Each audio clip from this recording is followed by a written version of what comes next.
Well, hi, welcome back to My Favorite Mistake. I'm Mark Raven. I'm really excited that our guest today is George A. Milton, America's failure coach. So, with that label, you know he's in the right place here to talk about mistakes and failures. George is CEO of his consulting company called Failure is Not the Problem, LLC.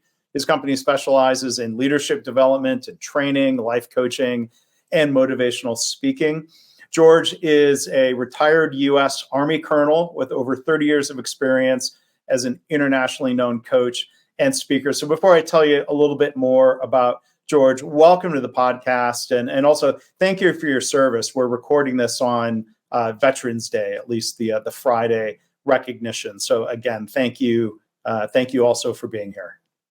Mark, thank you so much for the opportunity. And it is absolutely apropos, man. And I just want to say, what an honor it is to be here with you today. Thank you for having me on the show. And also for all those who have veterans who have served and all of those who are currently serving across the spectrum in terms of our military services. Thank goes out to those folks who are wearing the uniform and their family members and all of those folks who are out there keeping our nation safe. So, Mark, thank you so much for having us on today. Yes, thank you, George, and thank you for extending the thanks to all veterans out there on this day, and we want to remember them every day. But tell you a little bit more about again our guest George A. Milton. This is from his bio. I'm going to let him share, I think, some of the detail as we talk here, but I think this is important, as George phrases it, that he had some academic failures early in life, but yet went on to earn multiple degrees. And he was inducted into the U.S. Army Officer Candidate School Hall of Fame. So I think we can talk about some of the resiliency and persistence and bounce back there. George is the host of a podcast that I was really happy to discover a couple of months ago. It's called Failure is Not the Problem.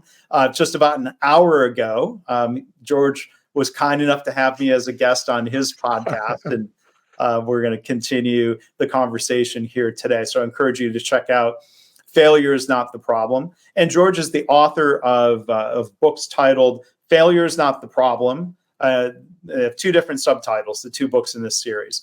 It's the beginning of your success. And then the second Failure is Not the Problem book, It's Your Leadership. So George, I'm really excited that we have so much to talk about here today.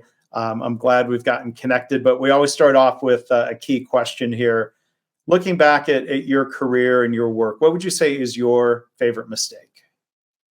Well, I tell you what, I got a whole bunch of them, man. That's for sure. But if I had to synthesize this and say any particular one, it would definitely have to be not understanding the importance role that failure actually plays in not only my life, but the lives of those that I've been responsible for and responsible to throughout my entire life. Golly, I mean, there's just so much that actually went on from the standpoint of, you know, most folks can't pinpoint necessarily, you know, the first time of failing, but I certainly can. And that was in kindergarten. That's where it all started for me. And I didn't understand the importance. All I understood was, you know, the negative connotations that experience actually had from how I was actually taught, you know, early on in life. So failing kindergarten, failing, you know, elementary school, the first grade, almost every grade thereafter, and, you know, dropped out of 6 colleges and universities. You mentioned something about, you know, multiple degrees, but long before I ever had a degree, I dropped and failed out of 6 colleges and universities, and that's how I actually ended up in the Army. But I tell you, it's understanding how powerful that one word is in terms of positively understanding. If you change your mindset to look at failure from the standpoint of the greatest resource on the planet, Mark, man, there were, you know, tons of things that you can actually accomplish. And that's kind of that would have been my you know, favorite mistake, not understanding the resounding power that failure played. Yeah.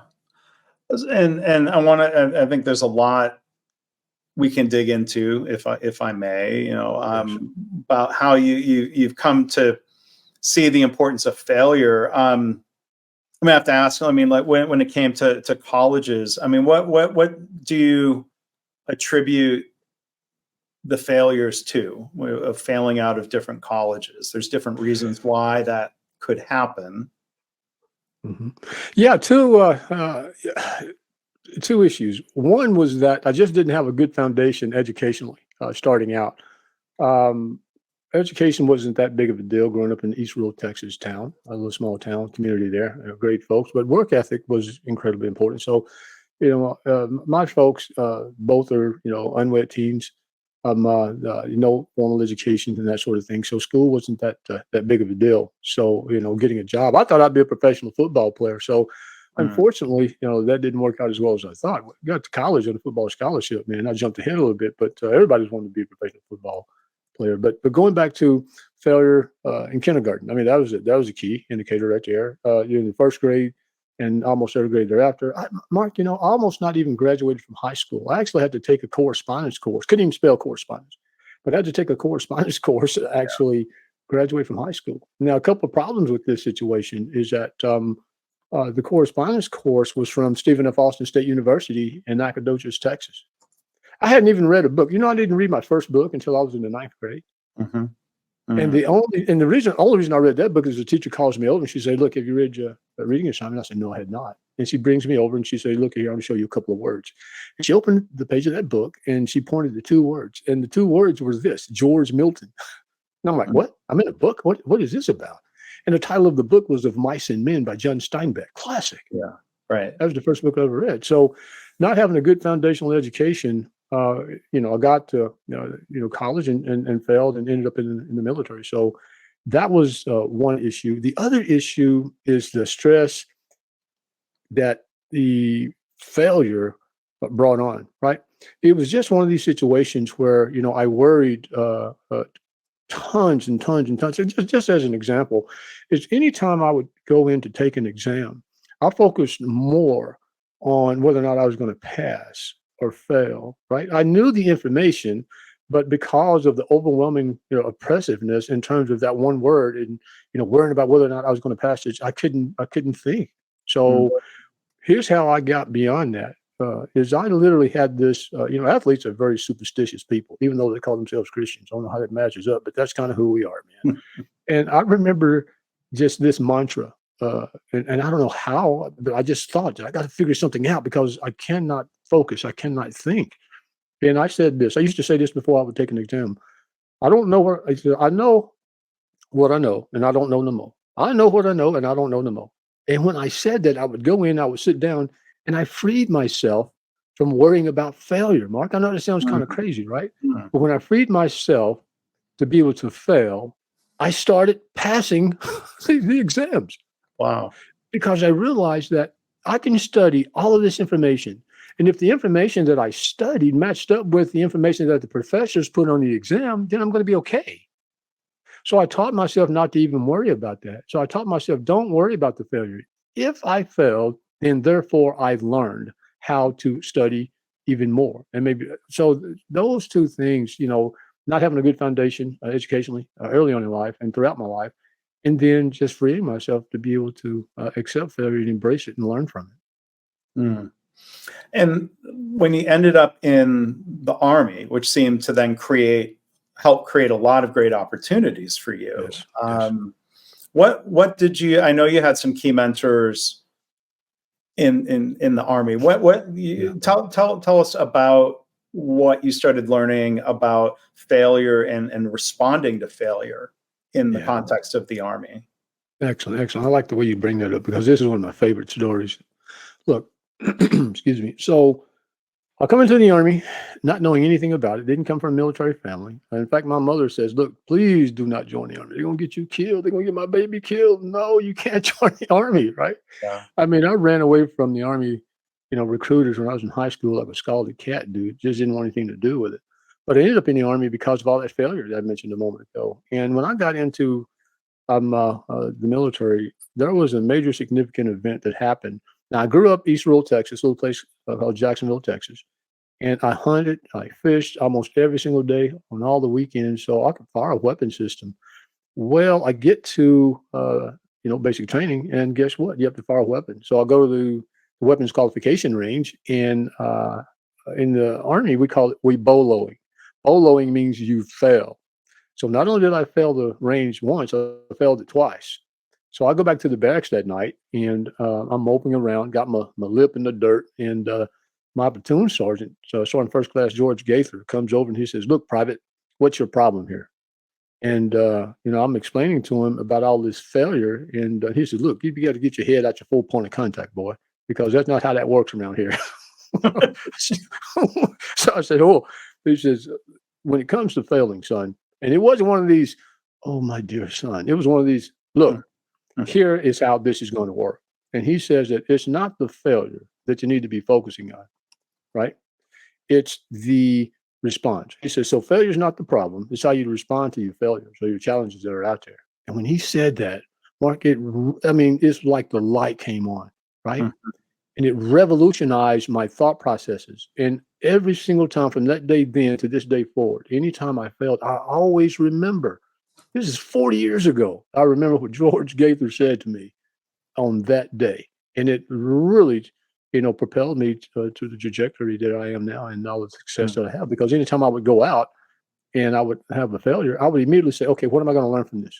Okay, do I need to shift gears or change what I'm doing right now? Or what did I do wrong? Or what did I not do right? And how do I get better? Long before then, earlier in my life, I would have become very depressed. I wouldn't have been able to function, right? I just worried about all kinds of things that had nothing to do with anything. So that one experience with that soldier Wow. taught me everything I needed to know about that single word. Wow. And I'm going to repeat that because I've heard you say it in your podcast and our discussions. Failure is not the issue. The issue is how you respond. And I think the same could be That's said right. about mistakes. We all make mistakes. Mhm. Mistakes can lead to failure, or there could be failure caused by other factors.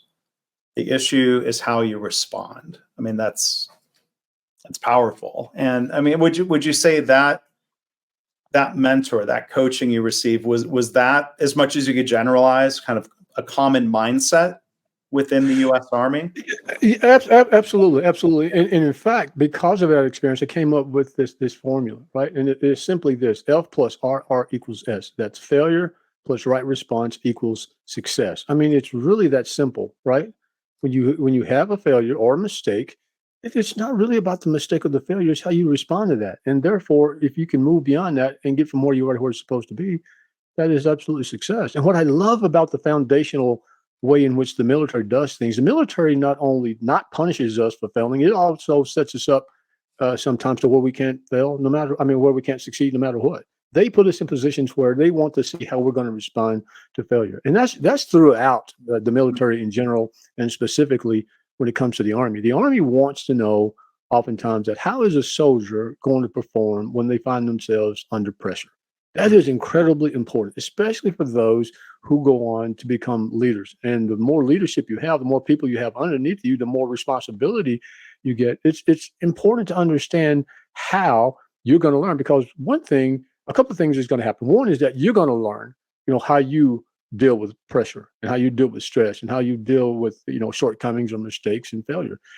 The second piece of that is going to actually show your leadership, how you respond. So the last unit I commanded, that unit actually had a commander, but my boss, the two-star at the time, wasn't comfortable with the soldiers' leadership style, because they're going to be in heavy combat, which had actually took place.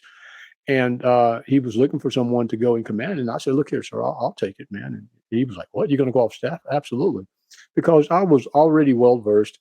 That was like my third time being, in actual combat and that sort of thing, Mark. So Mhm. the military really focused on making sure that they knew what our strengths and weaknesses were, because the decisions that we often make, whether it's a mistake or failure, sometimes that costs people their lives. And we really, really try to figure out how to make sure that, I mean, and you can't always do this 100%, but you can certainly tell, Mm.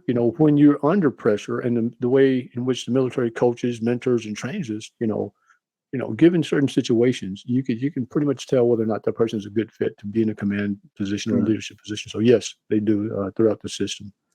So what I hear you saying, George, is they'll use training and developmental opportunities, if you will, um, safe places to fail, as a way to prepare somebody to not fail in combat? Yeah, look, the military makes it okay to fail, right? They don't make it okay to revel in failure, but they Right. do make it okay to fail, right? They make it safe to fail. I mean, and there are training development kinds of programs that we have in place, and there are organizations that if they could actually get up to speed on this, and here's what I love about that sort of leadership style. It allows for us to be creative. It allows for us to take risk without being brutally punished, Mhm. because people are not perfect. People are going to naturally make mistakes, but Right. I can tell you personally, and most of those that I've ever served with, is that when folks make decisions, Mark, they make them with the right intentions. Very Right. seldom do they, intentionally go out to try to not make the right decision. So they make the right decisions based upon the information, based upon the experiences, based upon the missions that we actually had. So the military, they tried to instill those sorts of principles Mhm. within our framework and our leadership mindset. Mhm. Yeah, I've had guests talk about this, and I've tried to summarize this in my book. Is a mistake is discovered after the fact, like Yes. you're saying, George. At the time, we think we're making the right decision. Now, it could be based on an assumption, Mhm. and we learn minutes, hours, years later that assumption was incorrect, and then we say, "Oh, that was a mistake." Yeah. Um, and that's where I think the idea of punishing a a bad decision, punishing human error, like just ends Mhm. up being so counterproductive. As you use this phrase, brutal punishment. Like how does that help? So let me try to phrase this as a question. I'm making a mistake of not asking it as a question. Like, well, let me ask it this way. Like in your experience, how can I'm really making mistakes. How can that punishment be counterproductive? Because I've heard leaders, and I'm sure you've heard leaders say, like, well, we have to punish mistakes. Otherwise, it's just giving permission to make more mistakes. How would you respond to a Yeah. leader who Yeah, thinks, that never works, sir. I mean, look, you're already setting them up for quote unquote failure, because look, when you make it okay and safe to fail, then people, as I said a moment ago, they just think outside the box. They know exactly. They know that if their leadership is going to give them the freedom to be human, to give them the freedom to be able to lead in the way in which they've been, coached. A lot of people talk about this imposter syndrome. For me, that's something that I just don't understand, right? Now, I understand it intellectually, but not practically, because even though I could never, ever be perfect in any setting, the military trains us, those leaders, to command our units in such a way that even though we may not know every single thing that's going on in that unit, I am well prepared to go and take over any unit, mm, because that's kind of how the structure is. And I've seen it to where uh, folks have gotten people injured because they were fearful of making the wrong decision based upon the oppressive leadership that we actually had given that structure, right? So if you want people to thrive and survive and do the kind of things that make it okay to fail, they're not penalized. And what's really ironic about it is that most of those folks who are given the freedom to fail very seldom fail. mm, That's the beauty of it all, especially in our line of work, because when we're allowed to execute the missions in the way in which strategy is so important to us, right? So we will pull together our big, what we call big brain thinkers, and we come up with a strategy. And failure is one of those things that we know that it's, possible, but we don't focus on that. I mean, we mm, just don't. And when we do, then we go back and we have something called an AAR, an after action review. And in that after action review, what we do is we realize we talk about, well, what could we have done better? And even doing those after action reviews, they're not the type of settings whereby we're punished or we are or talked down to or called right. names. It's in those settings where we really, really learn how to move. Okay, so we know what we did well. How can we make this better? So in that sort of setting, in that sort of mindset, we very seldom do we go into a situation where we're worried about, oh, the after action review. That was very seldom the case. Now, I Mm, say very seldom because there were those folks who utilized that as punitive. And in those organizations, they just didn't thrive. The soldiers didn't do very well. And I can tell you that, a lot of problems in those units also. So I always led in such a way in which I was taught, and that was to, get 110%, do the best you can, make the best decision you have, given the resources you got, and always be very, very gracious when it comes to people failing, because they didn't do that intentionally most of the time. Yeah. Yeah, exactly. And I mean, it's just so fascinating to hear that comparison as you're describing it. Like it seems, I think some of it bears repeating, because I think it sounds counterintuitive to people. That I'm going to paraphrase it back to you, and I want to hear it from you again. Given the freedom to fail, people were less likely to fail. Yes, absolutely. Because now Mind blowing. Yeah. it does. Well, I mean, right? Because now we become more creative, right? Mhm. We become in situations where we're willing to take a risk. And it's not a risk from the standpoint of jeopardizing somebody's lives. But Right. if I have this oppressive state of mind where I think, well, you know what, if I don't get this right, then I'm going to be punished for it. So even though that may be the right decision, I choose not to do it because I don't know what's going to happen. We typically, folks like that will choose, the safe routes and those kinds of things. And most of the times in which I was successful is when I was actually thinking outside the box, because war, just like success, it's not linear. It's just not. Mhm. And you have to figure out, given where you are oftentimes, that if you want to make sure that your people are doing everything that they possibly can to become successful, give them the freedom to be more creative. And Mm. giving them that freedom means giving them the freedom to fail. Yeah. And I have no military experience personally, and there's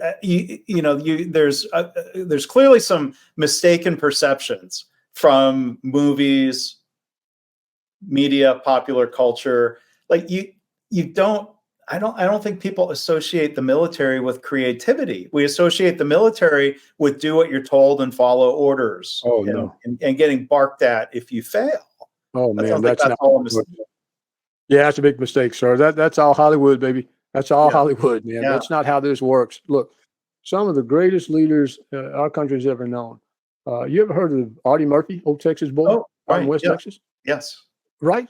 I mean, that's a great example right there. Battlefield Commission, all these kinds of things. I mean, he wasn't someone that folks would necessarily know unless they know his history or they're from Texas.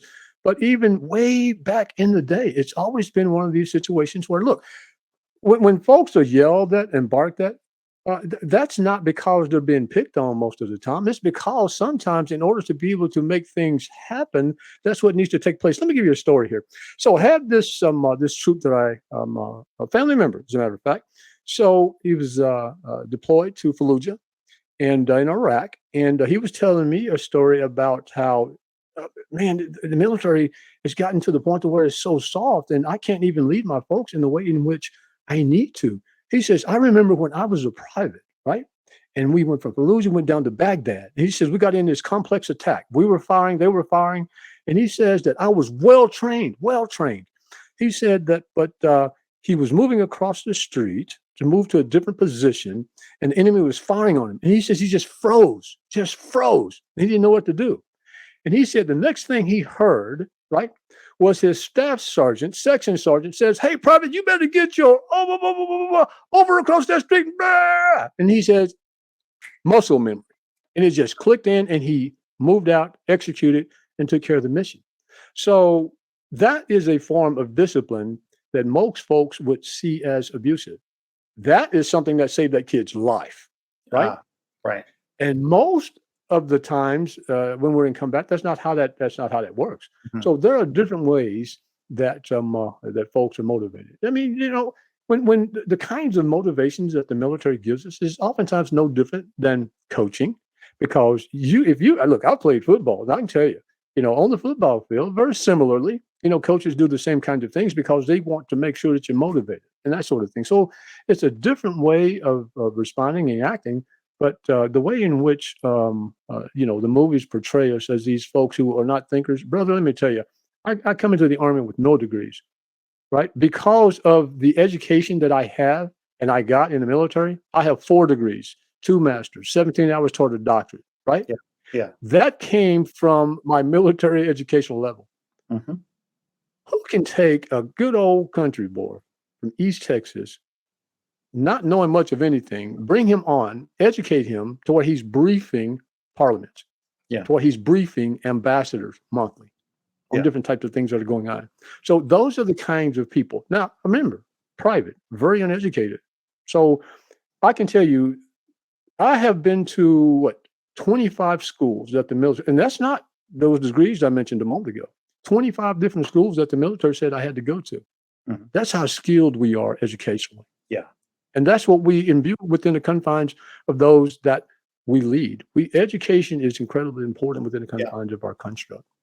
Well, and we're better off for that. And it seems it's fascinating to me. I don't read a lot of books about the military leadership, military history. One book I did read that was very, very popular is a business book, General Stanley McChrystal, and his book Team of Teams, which was incredibly eye-opening to me about continued evolution of realizing that you can't. I'm going to paraphrase it and correct me if I'm doing it badly, but like if the old command and control model said, well, the big thinkers, the generals, the strategic thinkers will come up with a perfect plan, and everyone barks orders down the chain, and everyone just follows those orders equals victory. As opposed to, I remember one thing General McChrystal was writing about is talking about commander's intent, and talking about the purpose and what we're trying to accomplish, but then granting autonomy within certain training and parameters to figure out how to achieve the mission. Yes. Is that a okay paraphrasing? Yes, right. Absolutely. Look, I mean, you can give people all kinds of orders that you want, but at the end of the day, number one, the enemy gets a vote. So any plan that you come up with only lasts until first contact. Right.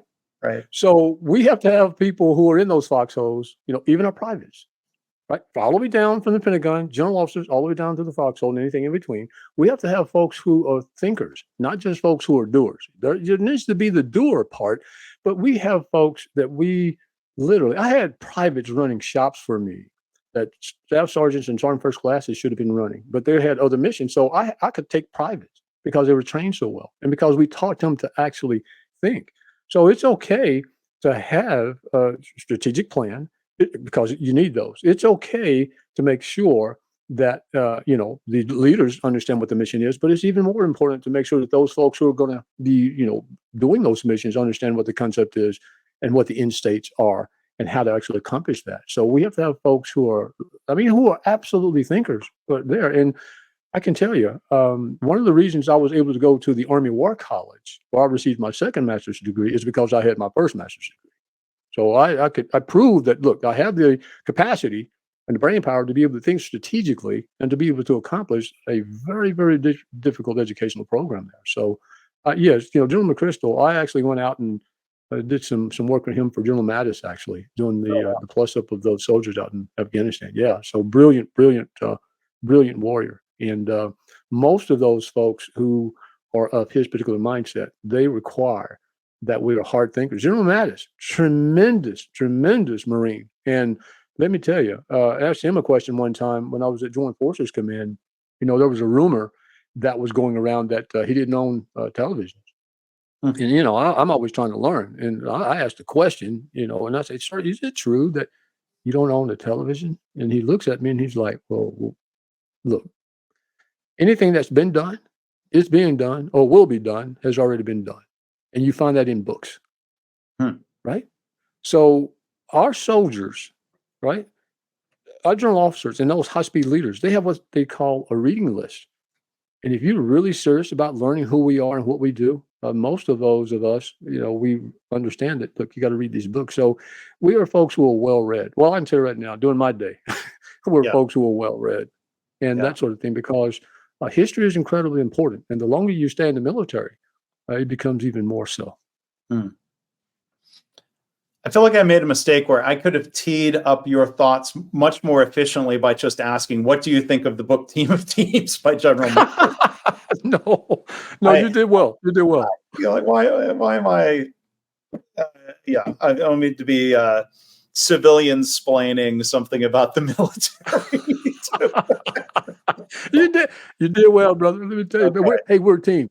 We're all a right. team. Some people are understanding what you're saying. Some are understanding what I'm saying. Hopefully, by the time you're not done, they're all going to be understanding everything we're saying. Well, thank you for allowing me to fail graciously as you're being a leader. Um, I but got I you wanted to six, ask. brother. Uh, I wanted to ask. Speaking of generals, and the first episode that I listened to of your podcast, and again, that podcast is called "Failure Is Not the Problem." You interviewed General Welton Chase, and I'm going to go listen to that episode again. Like everything the two of you were saying, for me being not military, not army, was just so powerful. Could you give a few highlights of your discussion with General Chase? Yeah, look, General Chase is just tremendous leader. I mean, tremendous leader. And he's working with Cisco now and doing some great stuff. And in talking to General Chase, I mean, it was for me anyway. I mean, I worked with him when I was in European Command, and he was just one of those leaders that I mean, you gravitated toward him because he was one of the most gracious leaders that I'd ever actually served with, and he is one of those servant leaders, right?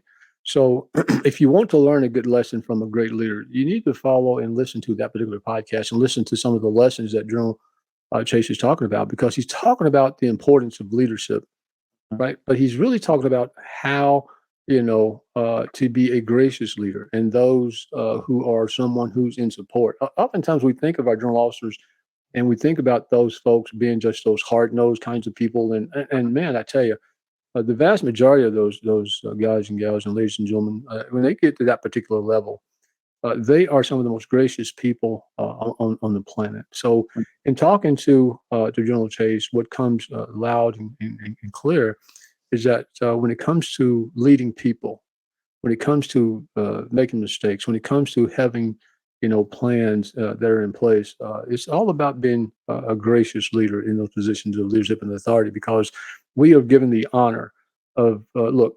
Those of us who have been to war know this is that most people on this planet will never ever be in a position whereby they decide who's going to live and die on any given day.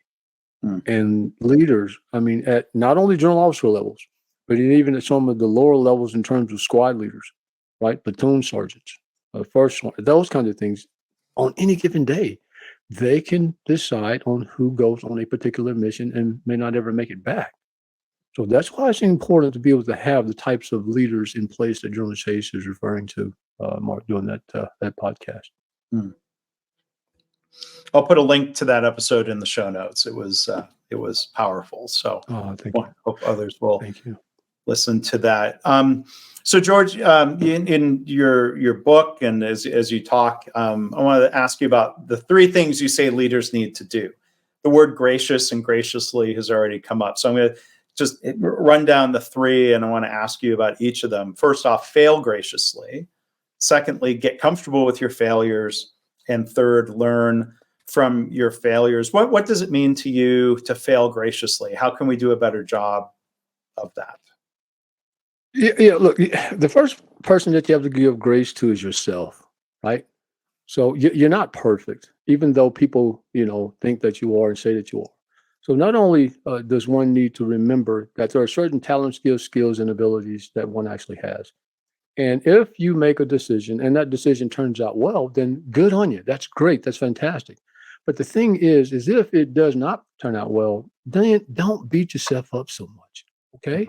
If you made the right decision based upon the resources that you had, based upon the mission as you understood it, and it didn't turn out well, then be okay with failing. Be okay with not getting it right necessarily the first time, especially if you don't get anybody injured and that sort of thing. The second issue is you need to be graceful and gracious to those who serve, because in the same way that you're making the decisions, the best ones you could, so are they.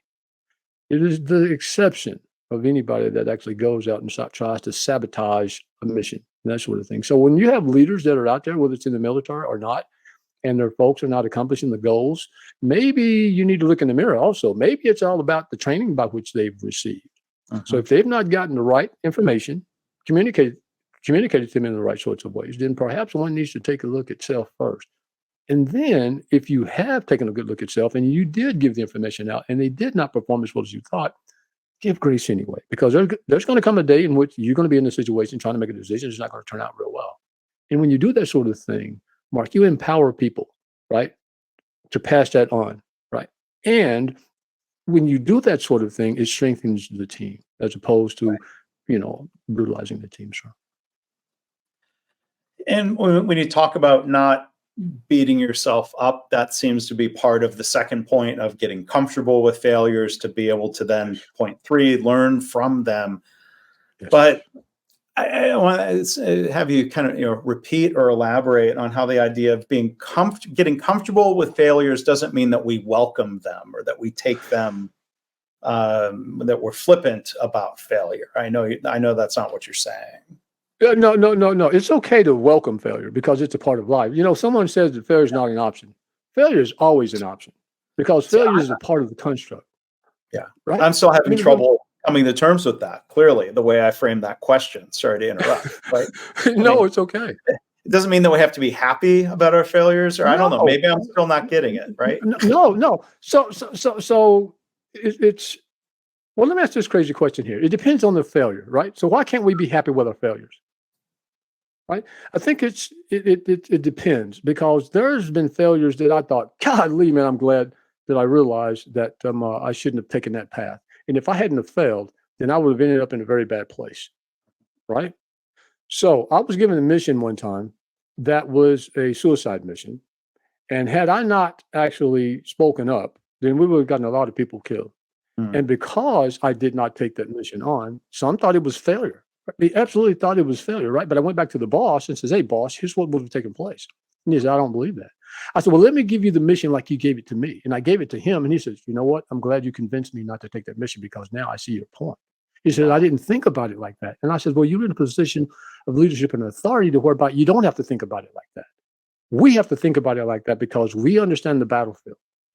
We understand. The first, look, dude, I've been shot at, blown. I mean, just crazy stuff that I've not even talked a lot about, right? But it's okay, and you need to get comfortable with understanding that failure, right? If you take anyone who has been successful, I promise you, if you talk to them, just because they don't revel in their failures doesn't mean they're not happy that they have failed because they learned in the process. You go back to we talked earlier about Steve Jobs, right? When Steve Jobs initially got fired from the company that he created, he came back 12 years later, created, product brands. Now he goes on and he talks about had he not been fired. He says he was happy he was fired because in the process of being fired, it forced him or motivated him to think differently. And in thinking differently, right, he came up with a lot of different types of projects. Now, you don't think he was happy that he failed? Absolutely, sir. He even mentions that. Well, and I'm going to jump in for the listener who might be confused. You talked about Steve Jobs in the episode of your podcast that I was on. Oh, that's so right. People heard that episode already. Then, they're with you. And if they haven't listened to that episode, I will put a link to that in the show notes. Well, I don't think we figured out which episode is going to be released first. We'll figure that out. We'll figure that out. But Mark, to your point, I get excited. I mean, I'm excited when I fail because I'm very comfortable now. There was a time when I wasn't comfortable with my failing, right? And when I wasn't comfortable, man, I felt stigmatized, right? I felt like all of the stigma. I felt like people are going to be, they're not going to think I have any value. They're going to think I'm stupid. They're going to think I'm dumb. They're going to think I'm not worth much. I mean, they're just not. So I worried about that. So I couldn't even function properly. But when I got to a point to where I embraced my failure, I was happy about that. When I got to a point to where I learned from my failure, I was happy about that. Yeah. When I got to a point to where I could teach other people how to become successful through their failures, I'm excited about that. So that's Mhm. really what I'm talking about when I talk about being happy and okay with the failures. Yeah. Well, and I think that's where you and I share a lot of mindset around this, because you had asked me when I was guest on your episode about some tips, and one thing I shared about was I think I have a relatively high willingness to admit mistakes, and I think that leads to Yeah, acceptance and removing stigma yeah, and normalizing I made a mistake, so yeah, let's admit it. But then I think part of one thing I know I'm very happy about is the improvement. Like I am much yes, happier about looking mm, forward, well, moving forward by kind of looking back, like, well, why did that mistake occur? What can we do to prevent a repeat of that mistake? Like I feel better about that probably yeah. than I feel bad about the mistake. And if I don't have an opportunity to learn and improve, all that I've got left is being able to look backward and to continue feeling bad about the mistake. I think Well said. Well, here's what came to mind when you said that. There's and everybody has heard this name. Simon Sinek. The why guru. So and understand that, right? But here's what I do when it comes to failure. It's not about why. Most people know why they do stuff. I mean, they just kind of do, right? For me, when it comes to failure, it's about now what, right? So right. don't worry about why you failed. Okay, Mm, so you failed. I love this. In the one of the episodes of The Lion King, Simba has gone out and he's run away from home and he's thought that he's responsible for Mufasa's death and that sort of thing. And he's just like Hakuna Matata out there with his boys hanging out. And Rafiki is like, dude, we got to get this guy back home because he is the rightful king. So he goes out and he says, you know what, the spirits are saying that Simba's alive. So he goes and he finds him.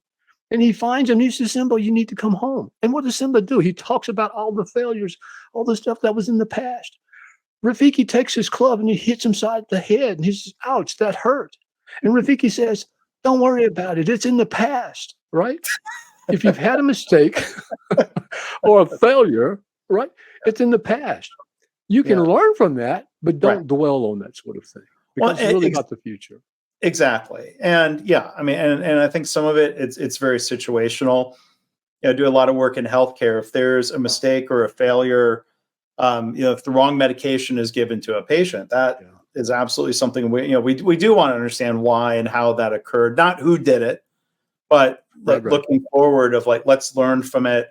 Let's prevent it from happening. And when people don't feel safe to admit that they almost made a mistake, Yeah, yeah. then we don't learn from it, and then it gets repeated in a way that does create harm, and that's some Yeah. of the sad lost opportunity in healthcare.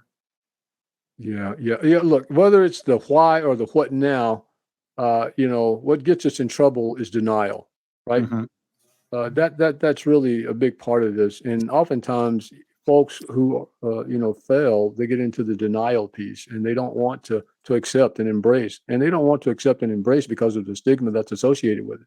And oftentimes, they don't want to accept the responsibility for it is because they know what's going to happen because that company, that leader, those folks who are responsible for them have a history of punishing them and punishing folks that they've actually seen. So we condition folks to respond in the way in which we don't want them to respond. Whereas if we allowed for them to, feel safe when they fail, then I think that in my view, and in my case, in my experiences, anytime I made it okay and safe to fail, as long as they were learning, folks owned up and took 100% responsibility for the decisions they made. Yeah. Yes. Well, George, other question I want to ask before we wrap up here, and um, I think when it comes to learning, Mhm. comfort learning, you talk a lot about how failing can be fun, Mm. and I think it's fair to say when we're having fun, we learn more. So I'm curious your thoughts on how those ideas are connected, fun and learning when it comes to failure. Yeah, yeah. Look, I guess for me, I took failure so seriously most of my life as opposed to making it fun. But it's incredibly important to learn how to laugh when you don't accomplish something. I think there's laughter is one of those things that just makes us feel good about ourselves, Mhm. right?